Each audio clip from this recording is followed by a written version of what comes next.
Hello there, Wastecasters. Hope everybody's had a lovely day. It's been a beautiful sunny day today. I've had quite a lot on my mind and lots of things to be thinking about, but not much to do about any of it. I played a bit of football in the sun today, which I don't normally do, and didn't sleep very well last night.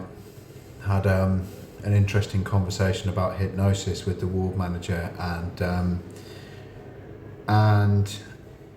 had another conversation over the last couple of days, which kind of left me feeling a little bit dejected and unsure about where I stand on the kind of moral sensibilities of ethnic minorities and diversity and immigration.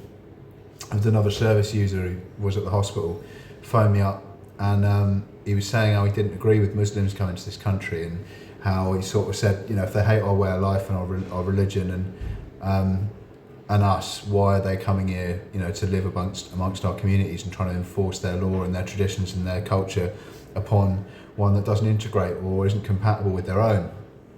Ended up ending the conversation with him just shouting down the phone at me if I think Muslims are sound, which I don't. I don't agree with Islam. I don't agree with fundamentally the idea that women can't drive, or that alcohol should be illegal, or any of the kind of tenets of Islam. But I don't agree that when we've bombed a country back into the Stone Age, they shouldn't expect to be able to come to our country where there's millions of people in the street with Free Palestine banners, screaming at the top of their lungs, that you're welcome here, and that we're not all prejudiced, and that we don't agree with what some have termed to be genocide. The United Nations probably won't, rule to be for many moons, but that's why I said I think they come here, mate, not because they think that we're all against them, but because they can see by looking at the news and looking at the internet, looking at their phones, that we are opening our hearts and our arms and our collective communities and societies to allow immigration from war-torn and displaced, immeasurable suffering that people have faced, to come here and to integrate with our society.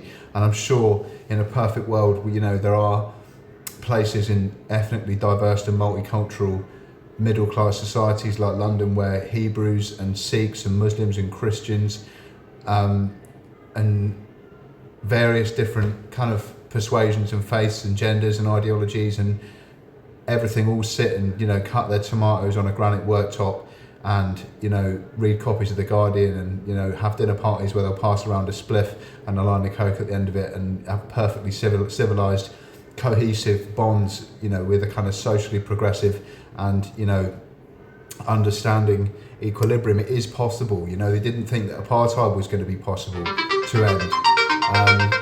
Leave that out. But it did end, and we do live in a cohesive community now where, inclusion and diversity and progressive attitudes take precedent over prejudice and, generalizations of, race and ideological culture having a kind of stipulated, amorphous and analogous likelihood. I mean, there is, on the other side of the coin, I kind of think, it's like Chinese people do eat a lot of white rice. They don't all eat white rice, but they do eat quite a lot of rice.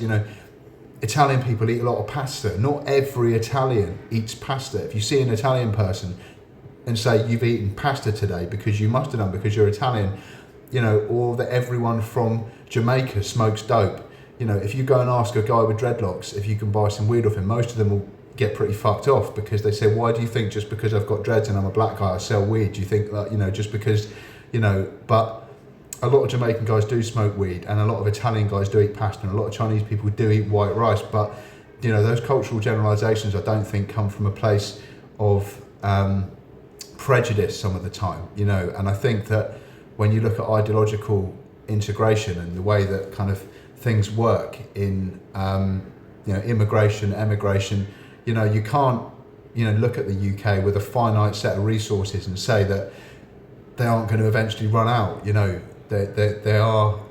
We do have a finite set of amount of money, and we do have a finite amount of land and homes and hospital beds, and we can't keep dishing those out ad infinitum. Not that I sympathise for a nanosecond with people like Reform or people who are vocal about ending immigration like Mr. Farage, but I do sympathise to some degree about the ideological differences between our cultures and the way that some people, like the service user who, you know, we spoke for a couple of hours, sort of claimed and said to me that he didn't agree with it, you know, and if I agreed with it, somewhat obtusely and unfairly, he just kind of put the phone down on me and just said, "Tom, to go and live in Gaza," which was a ridiculous thing to say. Do you know what I mean? Like, it was like, and we've spoken since, and, you know, we've got a difference of opinion, but I've been thinking about that a lot today, and I don't know about the hypnosis topic of conversation. I'll probably leave that off YouTube for a bit.